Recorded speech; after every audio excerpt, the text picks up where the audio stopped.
Welcome everyone to a new episode of The Briefing. This one is a World Cup special. This World Cup is both the most exciting and most anticipated in recent memory and the most problematic. Every flaw that was present in previous World Cup in recent memory is amplified and double the size in this one. From war to corruption to racism, inequality, to visa bans and Donald Trump. However, there are also positive stories we should talk about. And for our audience, the most important or interesting one is just how many Arab teams there are in this one, how many Arab players and how many minority players there are in a world where racism is becoming a major issue once again. With me to discuss all this and other questions is Salma Mashhour, a PhD in politics, a content creator who focuses on sports and the intersection with politics. Salma, I will start just with a little bit about maybe how many teams there are and how many matches, and maybe you walk us through from what you've been reading and following the details of that. So I've read that there are 8 Arab teams this time. Can you tell us which teams they are and which ones you're most excited to for their prospects? Yeah, I think for the Arab-speaking world, it's very exciting. Obviously, as you said, unfortunate that the World Cup has so much controversy around it because the good feeling of Arab fans might be hampered. But anyway, so I'm originally from Egypt. So there's Egypt, there's Morocco, Algeria, Saudi Arabia, Qatar, Jordan. Iraq. And Did then we say I'm Iraq? missing another one. No. So Tunis. Are there more Arab teams because there is growing professionalization in the Arab world around football, or is it just because the World Cup is bigger? Because this one, from what I've seen, will have 48 teams as opposed to, I think, 32 last one. So I think it's a combination of both. I do think there's more professionalization of Arab sports in general. You see like the Saudi Pro League growing in importance. You see more Arab players playing in the major leagues now. But I think there's also an element of it's a bigger World Cup. Africa had more spots, Asia had more spots. So naturally there are more Arab teams. But I think it's a combination of both. I mean, that's true. The Arab world is not a category in FIFA. It is continental, but the Arab world does span North Africa and West Asia. And luckily for us, that means more Arab teams. The last World Cup was nicknamed the Arab World Cup, both because it was hosted by an Arab country for the first time, Qatar, and because it also hosted for that time a record number of Arab teams. And the Arab fans probably had the most access to that event compared to both any event before and after. Probably this is not going to be the case this time. It won't be that accessible for all variety of reasons we can get into. The visa, the cost, the geopolitical moment we found ourselves in, where like airspaces in some Arab countries remain closed or restricted. Maybe this is a good way to segue, because in the previous World Cup, the ticket was your visa. It was the Haya card, yeah. Correct. So do you think still there is some excitement from what you've tracked? Arab fans are still excited, are rooting for their teams? I think it's very difficult not to. Like, for all the criticism I have for the World Cup, I think it's very difficult to not be excited to see your team. Like a country like Egypt, for example, even like Jordan, Qatar, Iraq, they don't qualify for the World Cup that often. Like Jordan, it's their first time. It's been so long since they last qualified. Qatar only qualified because they were hosting it last time. So I think it's very difficult not to be excited. You can be mindful of like all the criticism and all the controversy, but at the end of the day, we do not see our teams participating in the World Cup that often. As an Egyptian, for example, I'm saying that.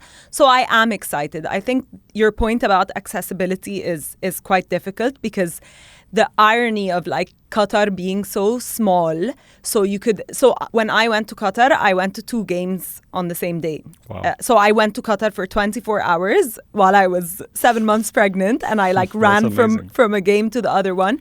And so many fans had the same experience, where you could attend all of the World Cup games, technically. So logistically, it was possible.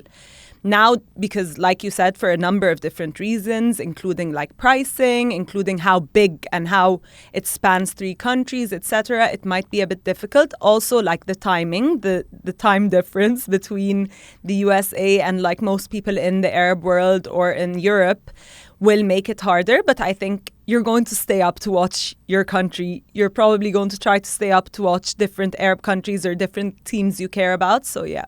I don't know if you heard this, but Jordan was going to give workers 2 extra hours of sleep so they would watch their games. That was like a public holiday kind of measure that they did. I wouldn't be surprised because like in the Arab world, football is massive. We've seen it time and time again in Egypt, for example, where you get a national holiday after the team qualifies or wins the African Cup of Nations. So yeah, I would do that if I was president. You know, also before these recent World Cups where Arab presence is bigger, Arabs often also supported other countries quite fervently, like where I'm originally from, Lebanon, Brazil and Germany is always between Brazil and Germany, and then the minorities, the remainders would be like Argentina and England, and so yeah, it's always been, we had the football fever. Perhaps this time the most people affected by the geopolitics and what's happening in the US will be the Iranian team itself and the Iranian fans, obviously, because they won't be able to travel. Can you tell us a bit about the Iranian team? Last time I checked, the Iranian team was not going to be allowed to stay overnight in the United States, a very bizarre measure. If you can just tell us a little bit about the history of recent, what was happening. There was even an Italian who touted kicking them out and replacing them with Italy, and now they have to stay in Tijuana overnight. And then fly to their games? Is that even physically possible? So I think Iran's in the same group as Egypt, so we play each other in the World Cup, obviously, and I think it's super unfair, like to have a team that has to struggle even more than everyone else and fly to their teams. And I think there were lots of ideas flaunted. So first they said move Iran's games to Mexico, and they didn't approve doing something like that. And now they're going to have to fly to their games, it seems. Their fans won't be able to go, for example, to watch their team unless you're in the diaspora, obviously, which is unfair. Like home advantage and fan advantage is massive in football. So I think not having your fans, and it's not just Iran, there are a few countries where there are travel bans for their fans. I think another thing with Iran is the Italian attaché, I think. I don't remember who he was exactly, but he's someone who had someone's ear, and he was saying how Iran should be kicked out and Italy should go to the World Cup instead. Insanity. And it sounded like a joke, and for a minute I thought it was a joke, and it wasn't. But credit to the Italians, they said this is nonsense. Yeah, the Prime Minister Meloni, I think. Yeah, and like even the fans, like on social media, they were like, we didn't qualify. They qualified fair and square. And why Italy? Just because alphabetically it's the... No, I think I also think there's politics to it, like the relationships between Meloni and Trump, and also like Italy is a massive footballing, like if we're talking money, commercial value, fans, they're a massive footballing nation. So I think they were like, let's try it. And yeah, like you said, they both begin with an I.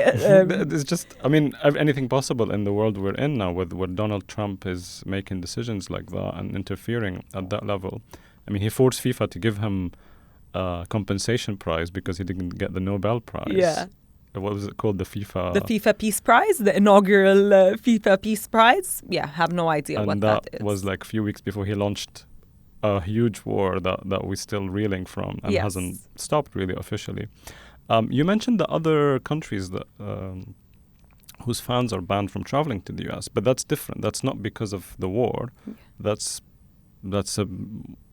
travel ban is like more racist than or religious discrimination than. Yeah, I think the word racist is correct, and I think I've always had a problem with like visas in general, and this is a much bigger problem. Like the fact that in some passports are stronger than others and some passports have more freedom of movement than others. I've always found the whole concept to be like people in Egypt struggle to get visas, and like so many people I know still don't have visas to go watch Egypt play in the World Cup, and they have tickets to the game.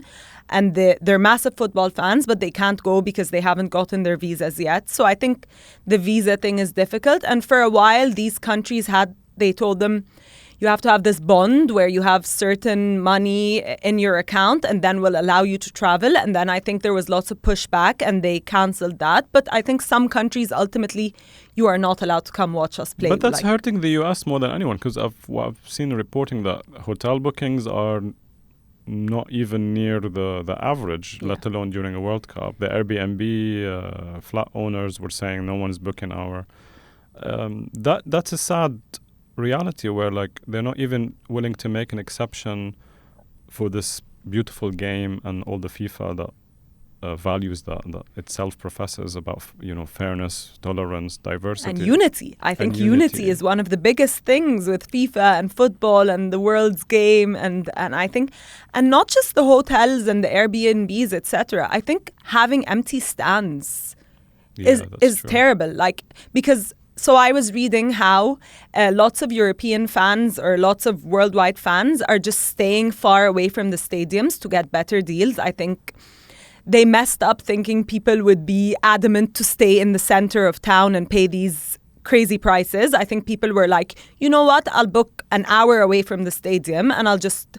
I was reading about the Scottish fan who had school buses, like who has school buses booked to take them to the games. I think people ultimately had to do that because, again, at the end of the day, football is the working class game. It's for the masses. And like people will go into debt for football. Like, don't get me wrong. They will stretch themselves from football. Like, I've done it before. Like, I know. But people will also have to live within their means in the cost of living crisis that we're having now. So people are just staying far away from the stadiums and figuring out how to get there. So the economics almost don't work because there is the dynamic pricing, which is, from understood from our conversation off camera earlier, is that's new and did not exist in prior World Cups, and that's like the big scandals around dynamic prices were like the Oasis tickets or the Taylor Swift tickets or those things. I think it's new in football, or at least so if you buy football tickets on the black market, it's kind of like what dynamic pricing is. But to have the official outlet use dynamic pricing, I think dynamic pricing is ridiculous, honestly, but it's very common in the USA. Like even in college sports, in US sports, dynamic pricing is quite common, but football fans from around the world have never seen this before. Like the fact that you go onto the portal and buy a ticket and then they later change where your seat is, or you don't know where your seat is, so they have the flexibility to move you around and sell hospitality tickets in your seat. The fact that I can go onto the portal and buy a ticket for a price, and then someone 3 months later can buy it for more than that or less than that. I think that's a bit, It does lock out a lot of fans out of the World Cup, and probably there aren't enough Americans to like domestic demand, because football, they call it soccer there. Football is not really the number one most popular. It has made inroads and it's becoming more and more popular, but probably there aren't enough mass interest to then become a domestic event. It should be an international event. The US has not facilitated, either through pricing or visa or other factors, hasn't really facilitated or encouraged people to come. This is maybe a good... I think it's more like they're telling them not to come. Like it's in some instances, I'm like, do you not want people in the stands? Because like you're saying, even if it's not a massive sport in the USA, you will have games where not a lot of people will be interested in that game for some reason or another. Because you always have these games in group stages in any World Cup. Make small countries, other countries, small countries, faraway countries, countries with travel bans, etc. Make these tickets cheap. Have some kids go to a World Cup game for their first time. Fill the stands with people. I think, it's a shame. And it's doable. But we've seen with the Qatar World Cup, even though it was a small city, everyone was in that city, that they still managed to secure it really well. So you could in theory, given the US might and resources, secure a World Cup, maintain your immigration policy no matter what we think of that, and still have an international event of some level. Yeah. It just speaks to the incompetence, really, in this political moment of the US. But perhaps when they bid for the World Cup, I don't remember which administration it was, whether it was the first Trump administration or predates that, whoever won this World Cup when they bid for it. I feel like Donald Trump sees it as a liability. So that's they still want to maintain America first, their tough immigration policies, and FIFA, the success of this World Cup is secondary to them. You can see it. They're not really focused on it, except in ways that promote his own brand or image as Donald Trump. But apart from that, I feel like it may become a failed World Cup as a result on the metrics of fan access. But perhaps the game itself will be fine. Maybe here, tell us a bit about if there's any new rules or regulations in the game. Are there any changes? Is offside still an offside? Yeah, offside is still an offside. Don't worry about that one. No, I think you're right. Like, saying the World Cup is a failure or not depends on who's looking at it at the end of the day, because like commercially and I think money-wise, it's set to break so many records as commercial value of the World Cup. So I guess in that aspect, it's fine. So I think there are a few new rules. For example, they're trying to minimize time wasting, which has been a big talking point in European football. So they're going to start having these stopwatches when you're taking an out, for example, etc. Another new rule that I just saw yesterday, so when there are water breaks, apparently you're allowed as a manager or as a coach to get your laptop out, and players are allowed to like huddle over you and ask ChatGPT what to do exactly like so you're allowed to do that. I think they're also introducing VAR for second yellows. So initially if it was a second yellow, VAR wouldn't check it. Now VAR should be able to check it, among other rules, but these are the most. So it sounds very minor, like not as revolutionary as when they first introduced VAR. Oh, no. Because that was such a huge change and controversy. Yeah. So these are small, like, optimizations. Yeah. So would the first one then allow less of extra time at the first change? Yeah, so the ball should be in play for longer, basically. You're not wasting so much time, so you won't have as much extra time, and the rhythm of the game gets better.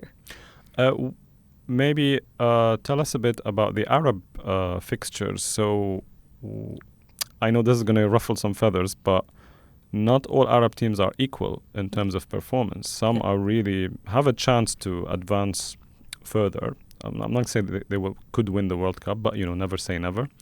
But there are teams that we know will not make it past the first round. So tell us a bit about the teams. Which ones have a chance of making noise, and which ones are kind of there, like, just as a participation trophy. I think if you don't want to get in trouble. No. I think I'm very proud that all these Arab nations are, but I think you're right. Like, some teams probably have a better chance, but again, like, World Cups are always full of surprises. Anything can happen. I think Morocco obviously is the highest ranked team, and we've seen them in the semi-final before, and I think they're expected to go the furthest. But I also think with the bigger World Cup, you might find lots of Arab teams at least moving out of the group stage. So I think that should be quite interesting. I think after Morocco you have, and I really don't want to ruffle any feathers, I think, like... Go ahead. Yeah. So I think lots of countries have a chance of moving out of the group stage at the end of the day. I think Algeria has a good chance. I think Egypt has a good chance. I think Saudi Arabia can also do something.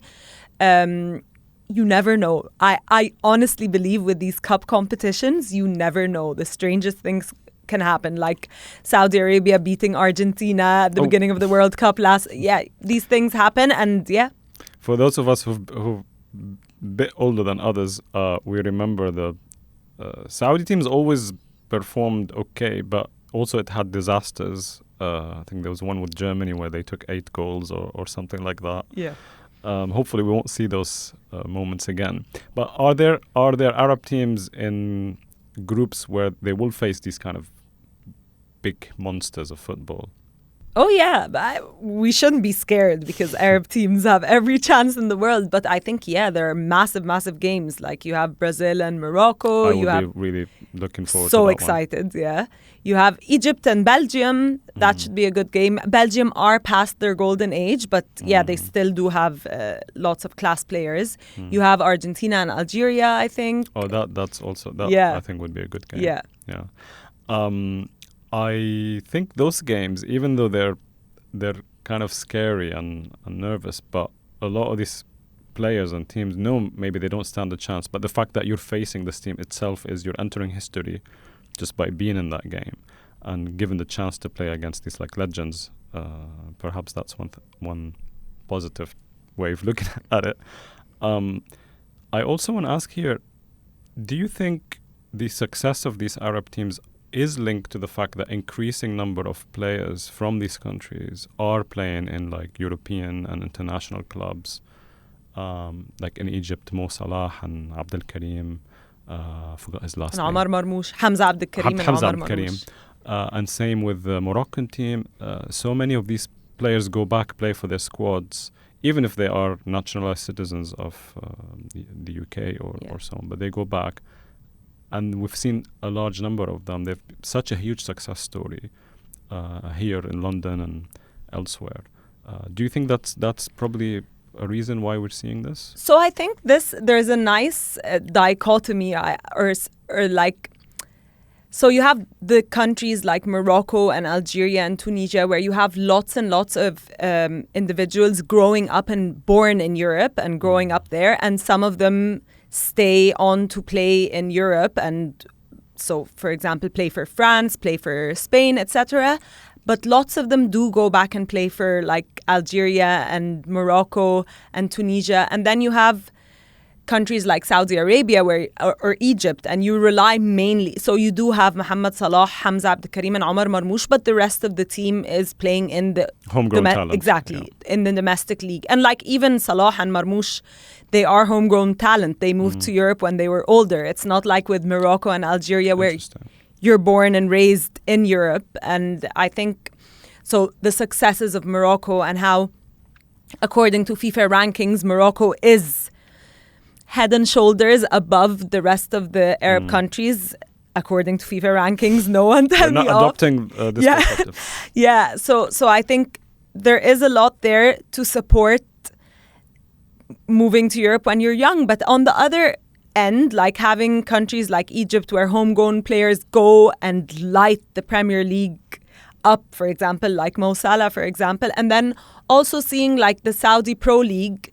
So, for example, Ivan Toney plays for England, and he plays in the Saudi Pro League, and everyone is like, he's not going to get called up to the national team because he's playing in the Saudi Pro League, but he was called up. And you have lots of players playing in the Saudi Pro League who go back and shine in the World Cup. So I think that's also indicative of how strong the Saudi Pro League is. For example, we'll see whether we have surprises from the Egyptian, because after every World Cup, there are these stars that come out, and let's hope the Arab countries' domestic cups and domestic leagues also shine. So we will see new talents, young talents who will make a name for themselves if they score or do some historic maneuvers.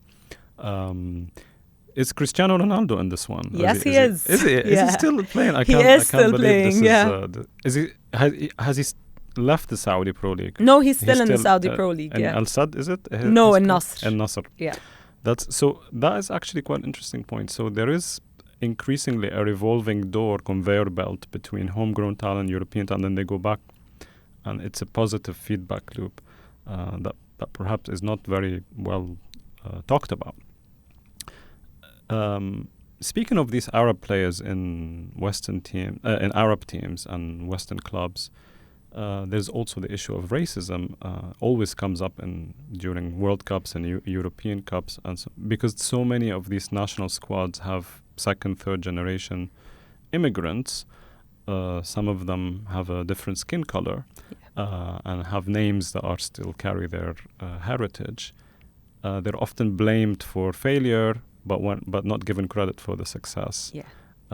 Maybe speak to that, and the most obvious case was the English team last time around. So I remember that game very well, and like I'm not trying to give myself too much credit, but I remember while I was watching the game, when the 3 players who missed their penalties, I remember instantly saying, "Oh my goodness, the 3 of I knew it." Unfortunately, this breaks my heart to say I knew it, because this shouldn't be something we ever think about. Like, who cares? They're all playing for England. They all made our country proud. They're all in the final. Why should their skin color or their name not sounding English enough, whatever that is, make a difference? And we're even seeing it now. Like, you're seeing it on Twitter, like, why isn't Harry Maguire going to the World Cup when someone who was originally from the Ivory Coast is going to the World Cup? And it's absolutely ridiculous and there's always this thing where when you're winning, you're British and you're English and we love you. And then once you miss a penalty,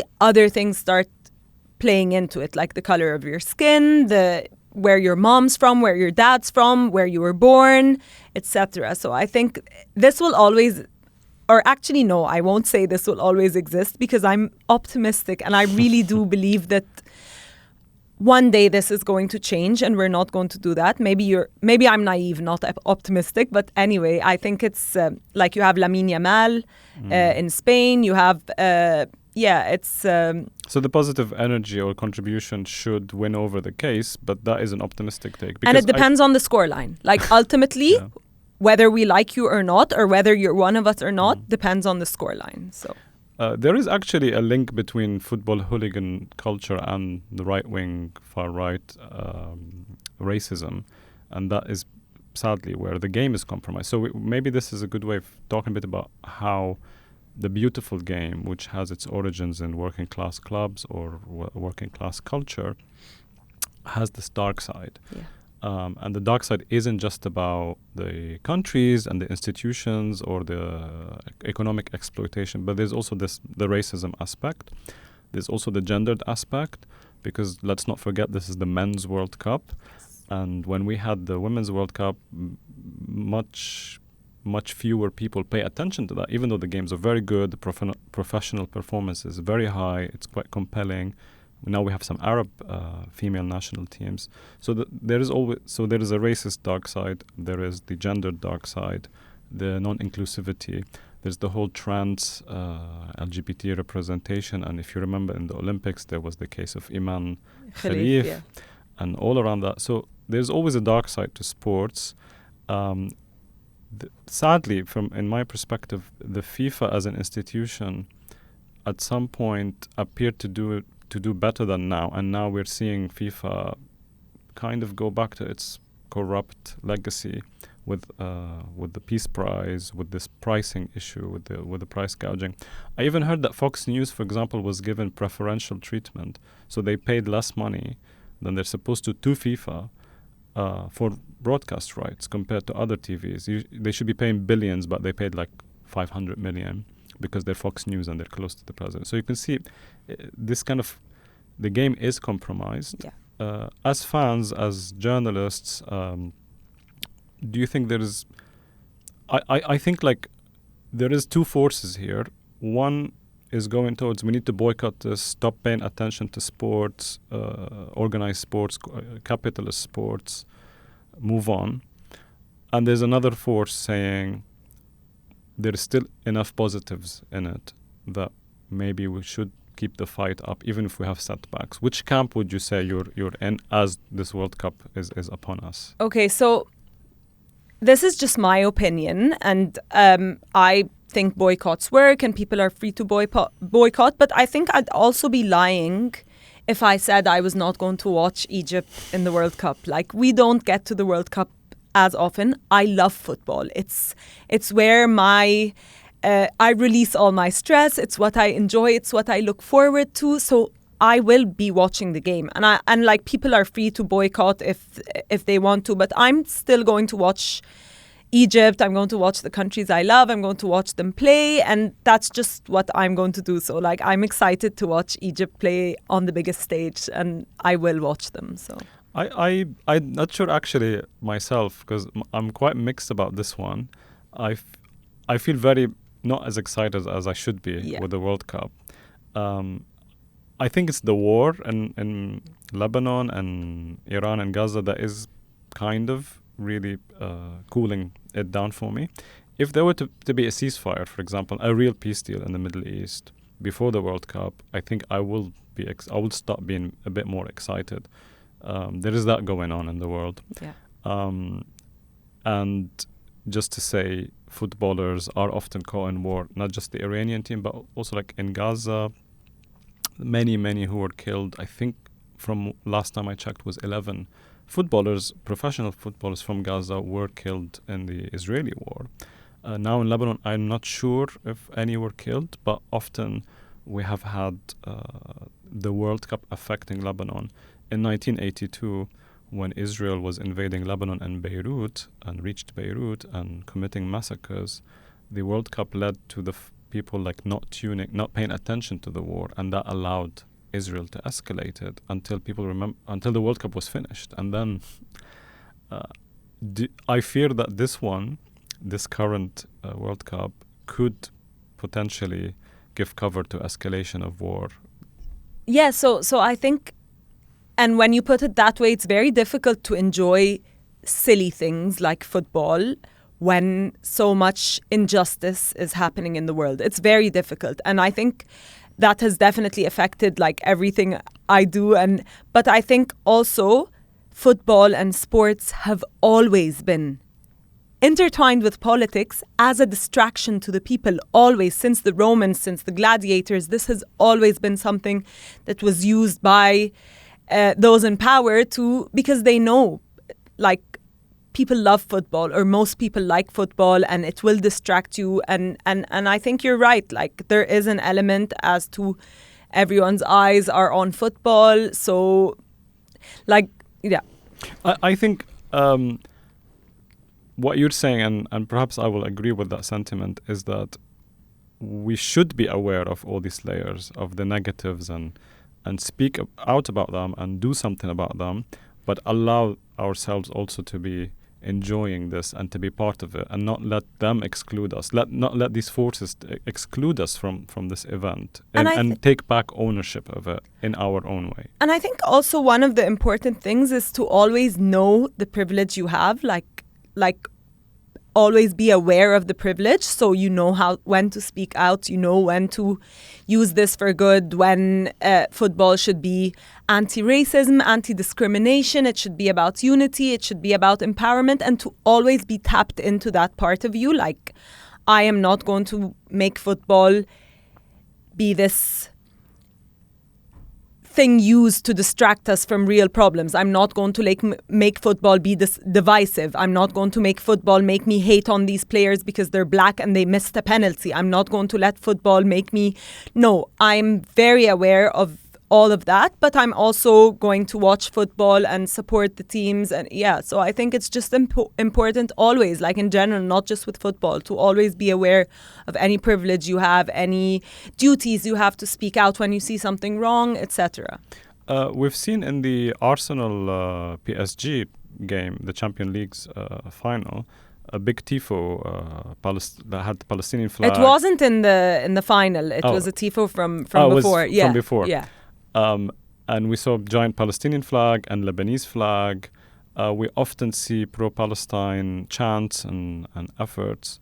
It is possible in this World Cup, because of the huge political context around it, that we will see some moments of activism or heckling or drawing attention to these contexts. So that is the other side of, yes, you have the dark side, but then you have the positive side, which activism for good causes can use football as a platform. Exactly. And like, I remember Drogba talking about like the civil war in Côte d'Ivoire and how it was actually something that helped with peace. So I think football can also be helpful in that aspect. Like, but again, like you don't know what the rules are in the World Cup, like with flags and with chanting, because you have different rules. So yeah, we're not sure yet. Because and we have ICE now.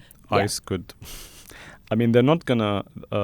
They said they wouldn't raid stadiums, but I wouldn't be reassured by that too much. So they could be used to crack down on any form of political activism, and that's another layer to this World Cup. This kind of weird militia of the state being deployed around to secure the World Cup. It is a chilling message to people not to behave in a different way. Would you agree with that? Yeah. Okay, on a more positive note, I want to ask you a little bit about the sport itself. Which game are you most excited about? Which player are you most excited about? And who do you think is going to win the World Cup? Okay, so other than Egypt's games, I'm very excited for Brazil-Morocco. I'm also excited to see Hamza Abdelkarim wearing an Egyptian t-shirt, but also like Lamine Yamal is very exciting. Like I think his future is super bright, even though I'm a Madrid fan. I have to say it because he is very, very talented. And who do I think is going to win? I think either Spain or Portugal. Really? Yeah. That's interesting. Yeah. Spain did win, and I remember watching that game in Beirut in a cinema. Yeah. That game. They played it in a cinema, and it was amazing. Sounds amazing. Was it Spain and Germany? Yeah. Yeah, that was probably one of the best games I've ever watched. Is Yamin Lamal's grandmother still alive? I think so, yeah. Hopefully she will travel to the US and not be blocked by ICE at the airport. Yeah, fingers crossed for that. Well, Salma, thank you so much for this conversation, and thank you for joining us today. Thank you for having me. It was an honor. And thank you for joining us. The World Cup will kick off on the 11th and conclude on the 11th of June and conclude on the 19th of July. Be sure to follow the New Arab website and social media platforms. We will be doing special coverage of the World Cup. Not just the sports, but also the politics and all the human stories surrounding it, with a special focus on MENA and the Arab world. Thank you so much.